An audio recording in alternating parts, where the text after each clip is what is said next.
Hello and welcome back to the YouTube channel. These days, new web coders are building websites using just a single prompt. But imagine this, what if there's a complete tool that helps create a fully structured AI application? That tool is called Flowith. Now the website is open and we have three options. The first is New Flow, where we can create a flow. There's also a knowledge garden available where we can include a knowledge base. A Flowith Chrome extension is available, which can be downloaded directly. It can perform web clipping on any random website. No prior knowledge base is needed. We simply log in using an account. We'll log in with a Google account.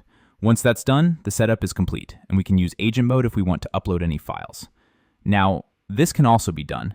We can go ahead and create any agent. I'll start by selecting a simple one. I want to give a basic prompt here, nothing too detailed, just to test how everything works. As you can see, the agent is generating a complete workflow. We can explore options, ask follow-up questions, start new branches, and much more. From beginning to end, every step related to our context is automatically structured. When a new node appears, it connects right away, and the system builds it based on the writer's context. Of course, this step takes some time, as it guides us through the flow and shows how a model can be created using just this tool. Once the generation is complete, it runs the code for us and explains how we can use that code anywhere to make it functional. Now we'll go ahead and set up any required code. Here, we can use an online compiler. Let's take OneCompiler as an example. We'll select HTML as our language. If we run the default present, it simply prints hello world on the screen. But now, we'll remove that and paste the code we generated earlier. Since we didn't specify too many details initially, the tool provided a basic version of the code. If we generate it now, we'll see a simple cube appear. Besides the cube, we can also try other shapes like a sphere, which is also included. I'd say the app looks great, though it offers limited customization so far.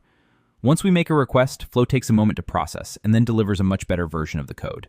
At this stage, we only have the generate option available and no other tools are shown yet. Still, this will automatically refresh the interface and begin to show us how JavaScript can be integrated next. The JavaScript has now been added, and we've been provided with a complete piece of code that we can use. While this kind of feature is possible in many tools, what makes this different is how it generates an entire visual flow of the process, from the initial prompt to the final output. For example, once we entered the first prompt, we could choose to start another cycle, branching out to introduce changes or new elements in the project. Now that our code has slightly changed, we can run it again and explore some new options. For instance, we can select a color, click Generate, and instantly see the updated result. If we reduce the size, the model adjusts accordingly. We can even change the shape by simply specifying cylinder, and now we have a green-colored cylinder being rendered. This shows how flexible the tool is for building 3D models or visual content with ease. Here's the refined and more welcoming version of that chunk. If you want to create a new flow, that's completely possible too. By uploading a complete knowledge base into the knowledge garden, the tool can generate insights based on that data. For instance, when we navigate to the Explorer section, we can browse through various public knowledge gardens like Crack the Common App or John Musk's Mind, along with many others. These collections offer ready-to-use content that can assist with building and customizing workflows. Within the agent community, you'll also find a wide range of pre-built agents, such as ones designed for creating a bookstore webpage or managing sales and purchases of books. Some older templates are available too, allowing you to choose and build flows with minimal setup.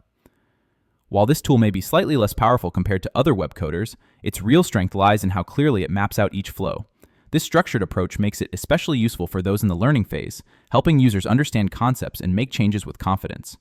This way, you can learn and gain a clearer understanding of how everything functions and how the webflow operates in real scenarios. I hope you found this video helpful. If you did, don't forget to subscribe and tap the notification bell to stay updated with upcoming content. Thank you for watching.